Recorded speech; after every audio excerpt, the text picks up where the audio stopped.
Hello students, welcome back to my channel learn by practice. बेटा, इस class में मैं आपको एक्सरसाइज 3.6 के एग्जाम्पल स्टार्ट करवाऊंगा। एग्जाम्पल नंबर 17 से हम स्टार्ट करते हैं। देखो, एग्जाम्पल नंबर जो 17 है सॉल्यूशन। अब इसमें आपको एक चीज़ नज़र आ रही होगी बेटा, इसमें जो वेरिएबल्स हैं वो डिनोमिनेटर में है, और जो हमने पढ़ा था लीनियर इक्वेशन 2 वेरिएबल, उसमें वेरिएबल न्यूमरेटर में होते थे। ऐसे होती थी equation 2x + 3y = 4 and 6x - 4y = 2। इस तरह की इक्वेशन को सोल्व करना काफ़ी इजी था। मगर अब क्या करें, जब वेरिएबल डिनोमिनेटर में आ जाए तो आपको इसमें कोई टेंशन लेने की कोई ज़रूरत नहीं है। इसमें सिर्फ आपको इसमें भी आपको क्या करना है, आपको वेरिएबल को न्यूमरेटर में लेके आना है।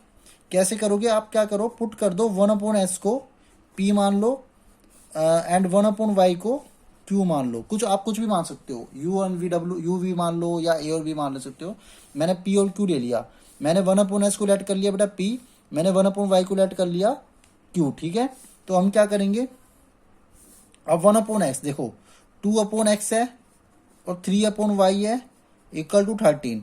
तो ये इक्वेशन क्या हो जाएगी, 2 इंटू ये देखो, इसके मल्टीप्लाई में कुछ नहीं तो क्या है 1, तो 1/x क्या हो गया, p हो गया।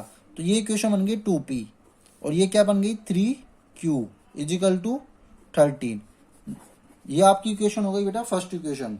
ठीक है, अब सेकंड इक्वेशन क्या हो जाएगी, यहाँ पे क्या है 5/x, तो ये बन जाएगी 5p - 4q = -2। ये हो गई आपकी बेटा सेकंड इक्वेशन।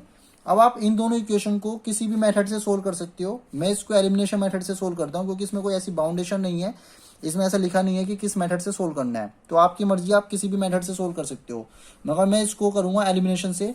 अब देखो, यहाँ पे अपोजिट साइन है, यहाँ प्लस का या माइनस का है, तो मैं इधर 4 से मल्टीप्लाई कर दूंगा ताकि ये दोनों सेम हो जाए। इधर मैं 3 से मल्टीप्लाई कर दूंगा ताकि इन दोनों का क्यू टर्म सेम हो जाए।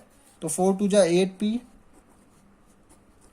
4 3 जा 12q 52, 3 5 जा 15p, 3 4 जा 12q -6। देखो, अपोजिट साइन है, +12q -12q दोनों कैंसिल आउट हो गए। इन दोनों को आप ऐड कर दो। 15 + 8 कितना हो गया 23p, एंड ये कितना हो जाएगा 52 - 6 46 हो गया। ठीक है, तो अब यहाँ पे p की वैल्यू निकल जाएगी 46 अपॉन में 23, 23 2 जा, ये आ जाएगा बेटा p की वैल्यू 2। ठीक है, अब p की वैल्यू आपको मिल गई, तो अब p से क्या निकाल लोगे, q निकाल लोगे। तो p की वैल्यू पुट कर दो बेटा, इन इक्वेशन फर्स्ट है सेकंड, दोनों में से किसी में पुट कर दो। मैं पुट कर देता हूं फर्स्ट में, put in equation first.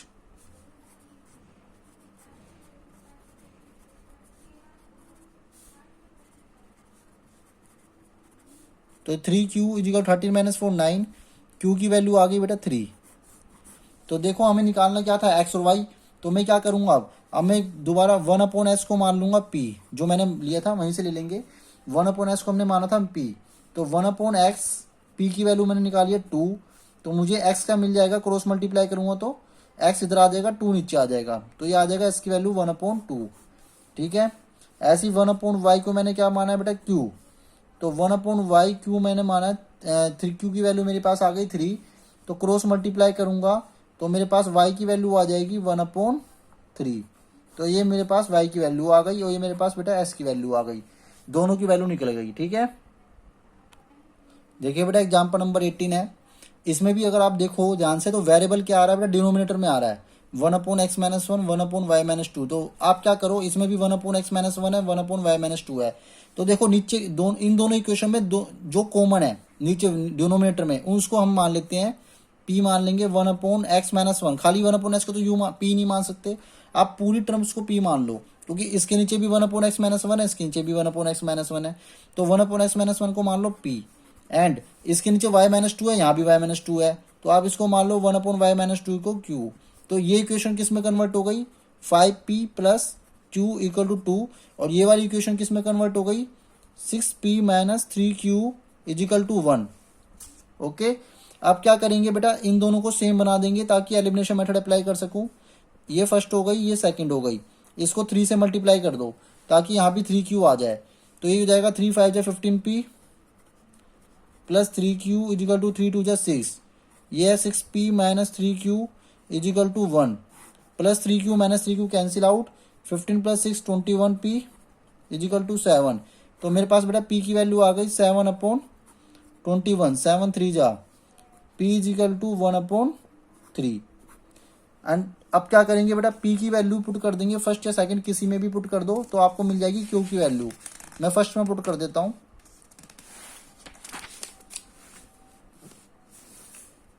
5P plus Q equal to 2 and P की वैल्यू क्या है बेटा 1/3, तो ये आ जाएगा बेटा 5/3 plus Q equal to 2, Q equal to 2 minus 5/3, 3 2 जा 6, 6 माइनस 5/3 इजिकल टू 1/3। तो Q की वैल्यू भी क्या आ गई बेटा 1/3 आ गई। अब हमारे पास क्या आ गया था, हमने क्या माना था बेटा 1/x-1 को मैंने P लेट किया था, 1/x-1 को मैंने P लेट किया था, और P की वैल्यू मेरे पास जो आई है वो आई है 1/3। ठीक है, तो 1/x-1 is equal to 1/3 cross multiply, तो ये हो जाएगा x-1 3, x is equal to 4। Clear हो गया, हमें s की वैल्यू मिल गई। सिमिलरली हमें मिल जाएगी q की वैल्यू, सॉरी y की वैल्यू। तो 1/y माइनस 2 को मैंने क्या माना था, q माना था, तो 1/y माइनस 2 q की वैल्यू भी मेरे पास 1/3 आई है, तो मुझे क्रॉस मल्टीप्लाई करना है, तो y minus 2 equal to 3, y equal to 5 आ जाएगा बेटा आंसर। क्लियर हो गया। एग्जाम्पल नंबर 19 है बेटा, a boat goes 30 kilometre up stream and 44 kilometre down stream in 10 hour, in 13 hour it can go 40 kilometre up stream and 55 kilometre down stream. तो find the speed of the stream and that of the still water, find the speed of stream and that of the boat, boat की speed भी निकालनी है और stream की speed भी निकालनी है स्टिल वाटर में। ठीक है, तो इस तरह के क्वेश्चन काफी इंपॉर्टेंट है बेटा, बोट वाला जो एग्जाम्पल नंबर 19 है वेरी वेरी इंपॉर्टेंट है, मैंने लिख दिया है इधर। इस तरह का क्वेश्चन वेरी इंपॉर्टेंट होता है, बोट वाला काफी बार आया भी हुआ एग्जाम में ये, तो इस क्वेश्चन को ध्यान से समझना। सबसे पहले समझो कि डाउन स्ट्रीम अप स्ट्रीम का क्या मतलब है। देखो डाउन स्ट्रीम का मतलब होता है जब मान लो रिवर की जो स्पीड है, इस रिवर की जो डायरेक्शन है इस तरफ है, और जो इसमें बोट बनी हुई है, सपोज करो जो इसमें बोट है उसकी स्पीड भी इसी डायरेक्शन में है, जब स्ट्रीम और बोट दोनों के दोनों सेम डायरेक्शन में जा रहे हो उसे कहते हैं डाउन स्ट्रीम। और अप स्ट्रीम का मतलब होता है कि अगर रिवर की स्पीड तो इस तरफ हो, ठीक है, रिवर की डायरेक्शन इस तरफ हो और बोट की स्पीड क्या हो, इसकी जस्ट अपोजिट डायरेक्शन में हो, तो उसे कहते हैं बेटा अप स्ट्रीम। ये होता है अप स्ट्रीम, ये दोनों में डिफरेंस होता है, समझ गए। डाउन स्ट्रीम का मतलब जब बोट की स्पीड बोट की डायरेक्शन और रिवर की डायरेक्शन दोनों सेम डायरेक्शन में हो, और अप स्ट्रीम का मतलब होता है जब बोट की डायरेक्शन रिवर की डायरेक्शन से अपोजिट हो, रिवर इस तरफ फ्लो हो रही है और बोट उसके अपोजिट लहर में जा रही है, उसके अपोजिट लहर में मूव करवाना चाह रहा है, तो उसमें ज्यादा फोर्स लगाना पड़ता है, ज्यादा स्पीड लगानी पड़ती है, ज्यादा ताकत लगती है उसमें। और जो लहर की स्पीड है मतलब रिवर की जो स्पीड है उस अप स्ट्रीम में बोट की स्पीड को स्लो भी कर देता है। तो ठीक है, ये समझ में आ गया डाउन स्ट्रीम अप स्ट्रीम। अब आ जाओ क्वेश्चन पे, हम लेट कर लेते हैं स्पीड मान लेते हैं ऑफ स्ट्रीम की, कि जो रिवर की जो फ्लो होने की स्पीड है वो मान लेते हैं हम s किलोमीटर पर आवर, और स्पीड ऑफ बोट की मान लेते हैं इन स्टिल वाटर में y किलोमीटर पर आवर। ये दोनों, ये क्लियर हो गया। अब उसके बाद क्या करते हैं, अब देखो ध्यान से समझो इस क्वेश्चन को, ये कह रहा है कि 30 किलोमीटर अप स्ट्रीम जाता है, तो अप स्ट्रीम में पहले बोट की स्पीड क्या होगी, let speed of boat in up stream क्या होगी। देखो बोट की स्ट्रीम की स्पीड क्या है x, और बोट की क्या है, दोनों क्या हो जाएंगी अप स्ट्रीम में माइनस हो जाती है। मैंने कहा था ना कि जो बोट है, जो बोट को ज्यादा ताकत लगानी पड़ती है क्योंकि स्ट्रीम की ये डायरेक्शन है और अप स्ट्रीम में बोट की जो डायरेक्शन होगी उसके अपोजिट होगी, तो दोनों की स्पीड एक दूसरे को क्या करेंगी, घटाएंगी। ठीक है, बोट स्पीड रिवर की घटाने की कोशिश करेगी, रिवर बोट की स्पीड को कम करने की कोशिश करेगी, तो दोनों एग्जैक्ट जो बोट की स्पीड होगी वो कम हो जाएगी रिवर की स्पीड के कारण, जिसलिए इसे इसमें अप स्ट्रीम में हम क्या करते हैं, माइनस कर देते हैं दोनों स्पीड को। तो जो बोट की स्पीड हो जाएगी अप स्ट्रीम में सब्ट्रैक्ट हो जाएगी, एक्स माइनस वाई हो जाएगा। तो एक्स माइनस वाई किलोमीटर पर आवर। और speed of boat in down stream में, तो क्या इस डाउन स्ट्रीम में क्या करता है कि जो रिवर है ना बोट की स्पीड को और तेज कर देती है, ठीक है। तो इसमें दोनों की स्पीड क्या हो जाएगी बेटा, ऐड हो जाएगी, एक्स प्लस वाई किलोमीटर पर आवर हो गया।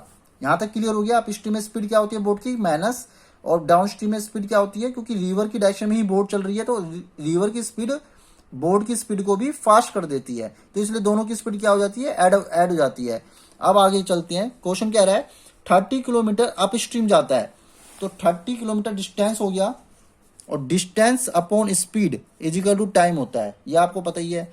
तो डिस्टेंस कितना, 30 किलोमीटर, और डिस्टेंस अप स्ट्रीम जा रहा है, अप स्ट्रीम की स्पीड कितनी है, x minus Y, plus total time फिर 44 आता है नीचे की तरफ डाउन स्ट्रीम, कितने टाइम में, टोटल टाइम इन दोनों को 10 घंटे लगेंगे, एक्स प्लस स्पीड, देखो distance upon speed, down stream में 44 जा रहा है, और इसकी स्पीड कितनी है, x plus y down stream में, टोटल टाइम कितना लगा इसको, 10 आवर। फर्स्ट इक्वेशन तो ये बन गई। अब सेकंड का केस क्या है कि 13 घंटे में 40 किलोमीटर अप स्ट्रीम जा रहा है, तो 40 अपॉन में X minus Y plus 55 down stream आ रहा है 55 किलोमीटर, तो 55 अपॉन में X plus Y, total time लगेगा इन दोनों को कवर करने में 13 घंटे। तो सेकंड इक्वेशन बेटा होगा ये। अब इसमें वही देखो मैंने क्या कहा था, जब वेरिएबल डिनोमिनेटर में आता है तो हम क्या करते हैं, उसको पी और क्यू मान लेते हैं। 1 अपॉन एक्स माइनस वाई को मान लो पी, और 1 अपॉन एक्स प्लस वाई को मान लो क्यू। क्लियर हो गया बेटा यहां तक। तो ये इक्वेशन बन जाएगी 30p 44q is equal to 10, this will be third equation, and 40p plus 55q is equal to 13, इन दोनों, this will be fourth equation. इन दोनों इक्वेशन को बेटा सोल्व कर लो, ठीक है। तो इसको एलिमिनेशन मेथड से सोल्व कर लेंगे।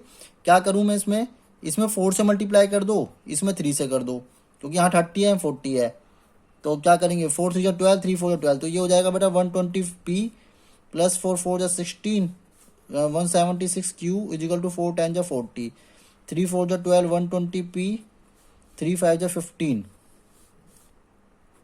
165q इज इक्वल टू,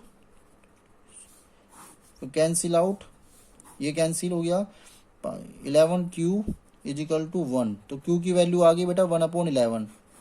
अब q की वैल्यू पुट कर दो, q की वैल्यू पुट कर दो उसमें, फर्स्ट या सेकंड, थर्ड या फोर्थ इक्वेशन में किसी में पुट कर सकते हो आप। मैं पुट कर देता हूं इन थर्ड इक्वेशन, तो 30p plus 44 into 1/11 is equal to 10, 11 4 जा 30p is equal to 4, 10 minus 4 is equal to 6 upon 30p, 6 5 जा, तो p की वैल्यू क्या आ गई बेटा 1/5 आ गई। तो मैंने क्या कहा था आपको, जैसे p की वैल्यू हमारी 1/5 आई है, और हमने किसको माना है, 1/x माइनस वाई को p माना था, तो 1/x माइनस वाई तो मेरा आ जाएगा 1/5, तो क्रॉस मल्टीप्लाई करोगे तो आपको मिल जाएगा x minus Y equal to 5, this will be equation fifth, ये आपको मिल गई फिफ्थ इक्वेशन। ऐसी 1/x प्लस वाई को रख दो q, 1/x plus Y is equal to 1/11, cross multiply, तो आपको मिल गया x plus y equal to 11, this will be equation sixth. अब फिफ्थ और सिक्स्थ इक्वेशन में दो वेरिएबल दोबारा आ रहे हैं, तो इन दोनों को दोबारा से क्या करेंगे, एलिमिनेशन मेथड से सोल्व कर देते हैं, ठीक है। आप कोई सा भी मेथड लगा सकते हो बेटा, इसमें कोई प्रॉब्लम नहीं है। इसमें क्या आप कभी सोच रहे हो कि एलिमिनेशन ही क्यों, एलिमिनेशन थोड़ा मुझे छोटा लगता है इसलिए मैं एलिमिनेशन अप्लाई कर रहा हूँ। X minus Y equal to 5, X plus Y is equal to 11, plus Y minus Y cancel out, 2x equal to 16, X is equal to 8 kilometre पर आवर स्पीड आ गई किसकी, हमने एक्स क्या माना था, एक्स हमने स्पीड मानी थी स्ट्रीम की, तो स्ट्रीम की स्पीड आ गई, ठीक है। अब इसमें पुट कर दो फिफ्थ इक्वेशन में,